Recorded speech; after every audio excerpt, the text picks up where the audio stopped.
Hello, real estate investing fools. In this spotlight, we're going to talk about a program that I've covered for years but wanted to learn more about, EB-5. EB-5 is the program that allows foreign investors to get visas when they fund job-creating projects. A lot of those have been real estate developments. EB-5 has been used to fund some of the biggest projects in recent years. And so our guide today for learning more about EB-5 is Aaron Grau, who's the head of Invest in the USA, which is the trade organization for EB-5. Hi, Aaron. Good morning. Hello, Deidre. How are you? Doing great. So can you explain sort of the basics of what EB-5 is? The EB-5 visa program was begun many years ago as an investment tool for the United States, in all honesty, an economic development tool. This was never really intended to be an immigration program per se. It began meeting with some success, and then Congress decided to sort of juice the program by creating a regional center program that allowed authorized organizations around the country, they're private, they're public, they're public-private organizations in some instances, that can pool EB-5 investment dollars from immigrant investors around the country.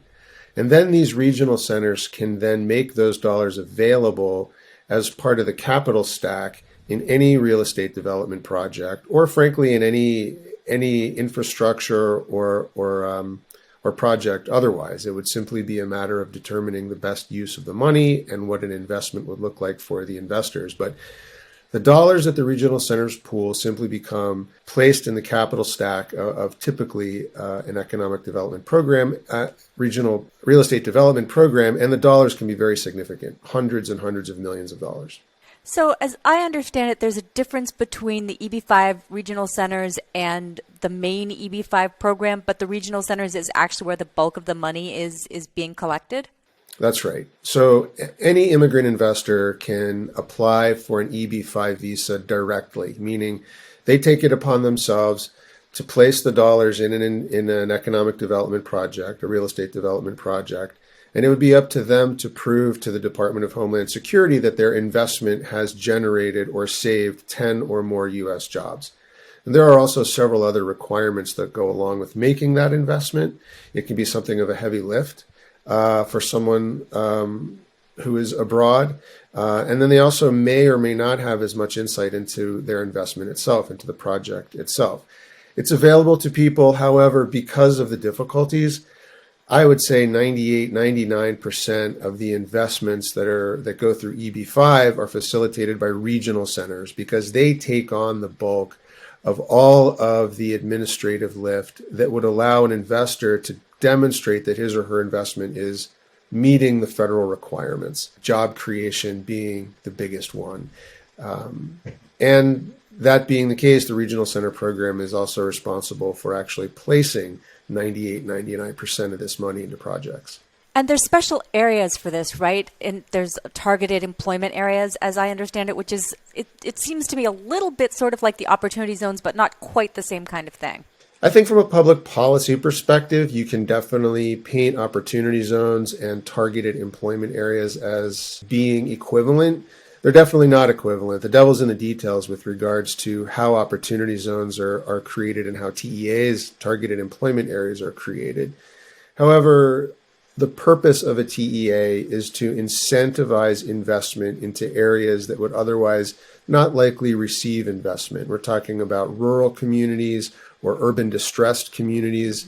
And that's where you get the similarities between OZs and TEAs. But the nature of how each are derived is very different. So developers use EB-5 as funding as sort of the equity portion of building a project out. Is that correct? Yeah, it can be debt or equity, actually. It depends on the offering statement and it depends on the project. Some regional centers, their default is to create equity opportunities. Others prefer a debt model. It just depends. So as we're taping this at the end of June, the regional center part of the EB-5 program is set to expire. Can you explain a little bit about what this means? Sure. Well, it's not set to expire. And actually will expire today, as a matter of fact. And to answer the question, what it means, that's a tough one because everybody's really sort of scratching their head. I suppose technically what it means is that regional centers per se, the program we were just talking about, no longer have a federal authorization to operate, which calls into question all sorts of concerns about investors, their investments, their place in line with regards to their application for a visa. It also calls into question the status of these investments in the capital stack of projects across the country.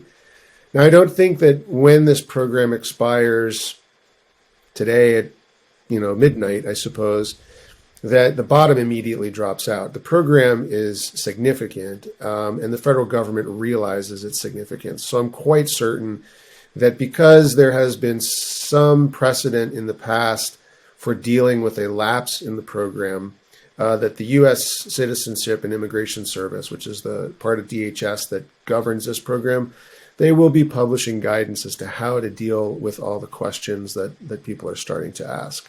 Yeah, I'm sure there's a lot of questions. What about applications that are currently in the works? What about projects that may be half funded? Do you think some of the rules will start to figure out what's happening there? I certainly hope so. In 2018, well, I suppose it's worth noting the difference between a lapse and an expiration really is something as more of a footnote than anything to raise huge concern about, but it will dictate how the department handles their guidance. Previously, this program, the Regional Center program, has always been attached sort of at the end sections of appropriations bills that fund the Department of Homeland Security, or earlier the Department of State. These bills had to pass. There was never any question that the federal government wasn't going to fund DHS or wasn't going to fund the Department of State. However, as I'm sure your listeners understand, in the past there have been debates over whether this is appropriate or that priority is appropriate, and as a consequence, these appropriations bills languished. In some instances, we've even seen government shutdowns because there was no money to pay for federal operations. And in those instances, because the Regional Center program was tied to those what are called must-pass bills, the fate of those bills, so went the fate of the EB-5 Regional Center program. But because we always knew that those bills would eventually be passed, we considered the termination of the program or the lack of authorization of the program in those instances as a lapse. There was never any question that the program would be reauthorized. It had to be. It was part of a bill that had to pass. This time it's different. The debate wasn't about the underlying appropriations bill. This time the debate was about the EB-5 Regional Center program itself. And the program was not attached to any must-pass piece of legislation. It was standalone, meaning there was no safety net. So this time when the program lapses, it's really technically more of an expiration because we don't know how or when the program will be revised.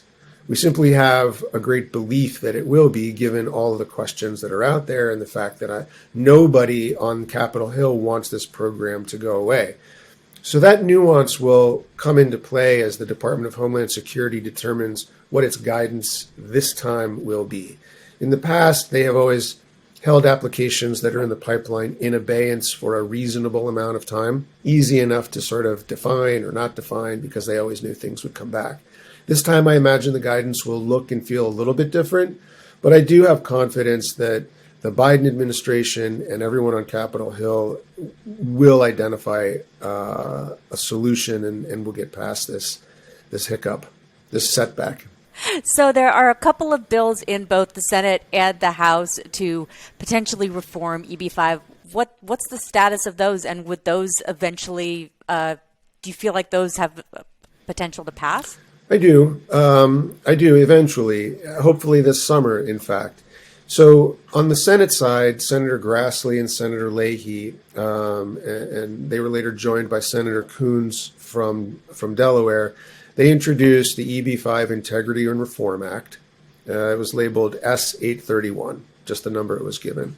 Not long after that, Representative Fitzpatrick from the suburbs outside of Philly and Representative Stanton from Phoenix, Arizona, they introduced H.R. 2901, which is essentially the exact same bill as what Grassley and Leahy introduced.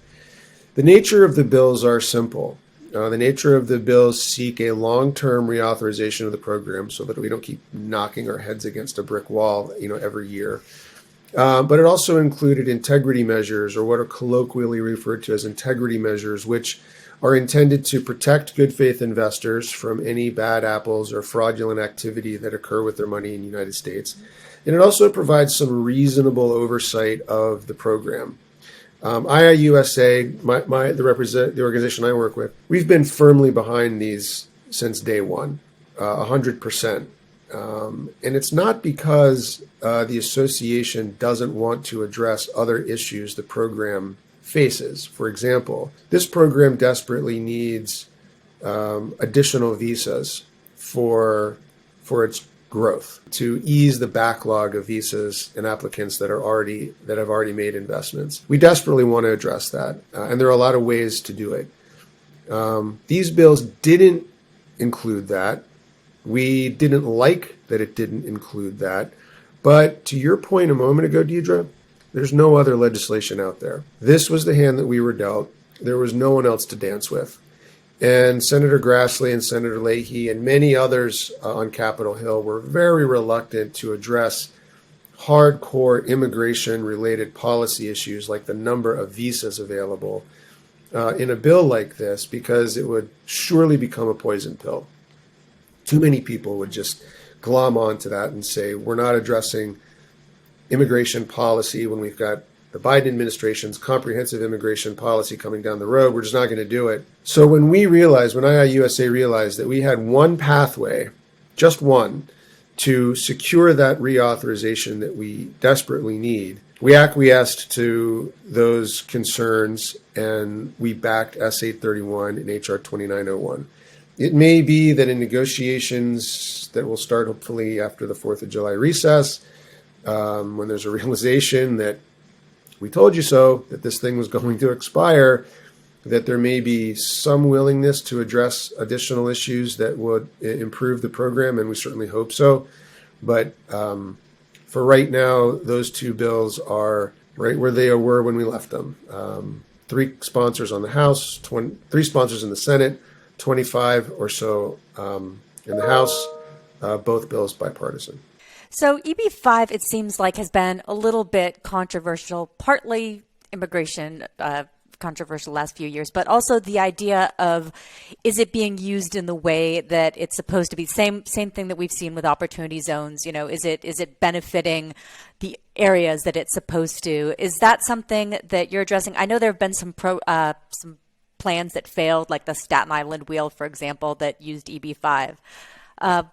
What's the status of the kind of controversy around it right now? Let me preface my answer by saying that the association represents 250 plus member organizations across the country, and really more than a handful around the world as well.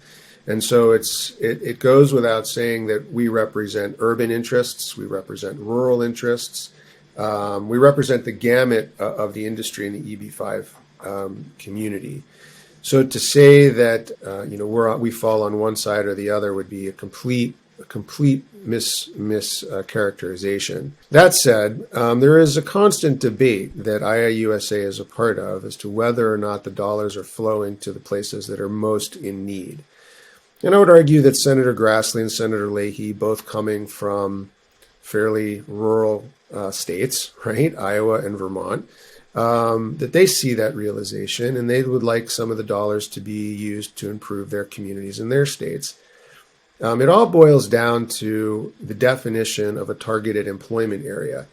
That area, which to your point is like an OZ, that encourages investment by lowering the threshold of the investment amount. If you invest in a TEA, the investment amount is only $900,000. The regulations have been thrown out, however, so that it's now down to $500,000.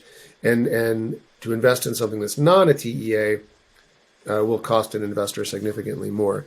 It's a tug of war because there are big city developers, a handful of them really, not many at all, that are working very hard to identify the definition of a TEA that works best for them.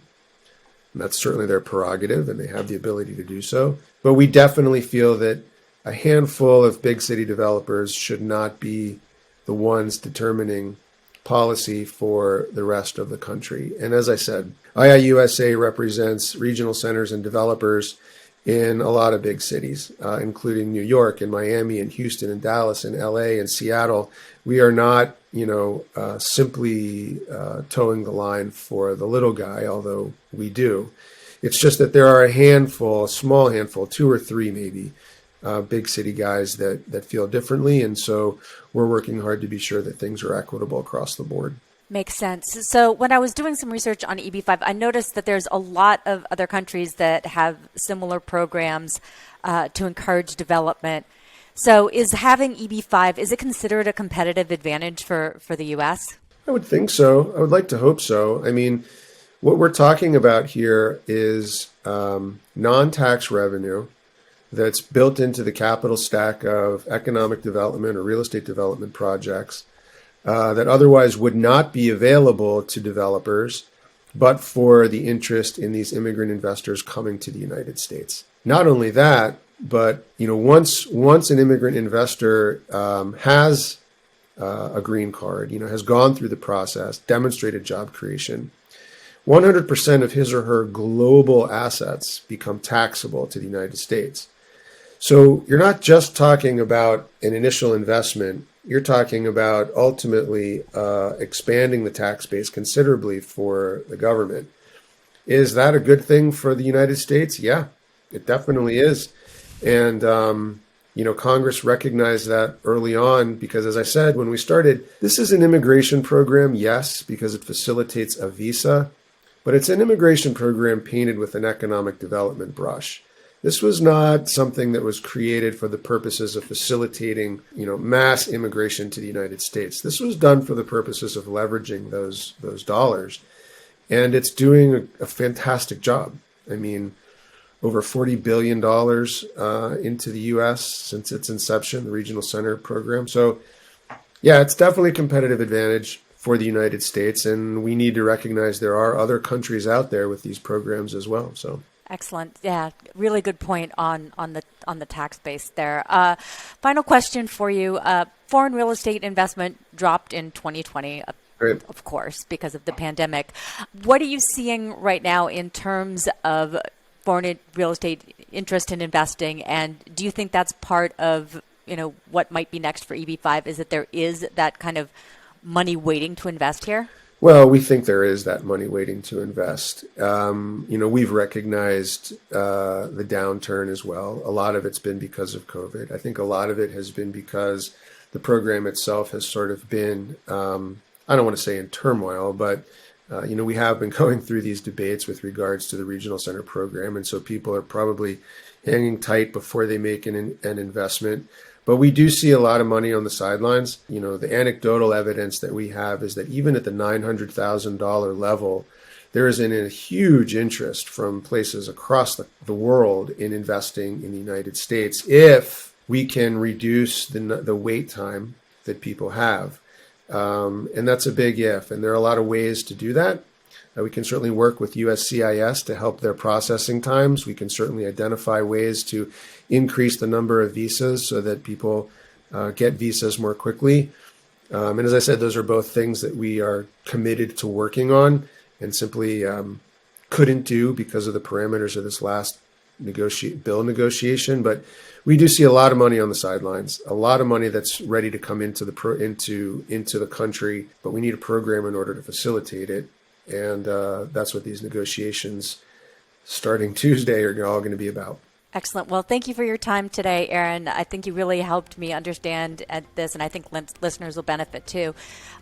Reminder to everyone, if you want to learn more, Aaron's organization is Invest in the USA. That's iiusa.org. Stay well and stay invested. Thank you.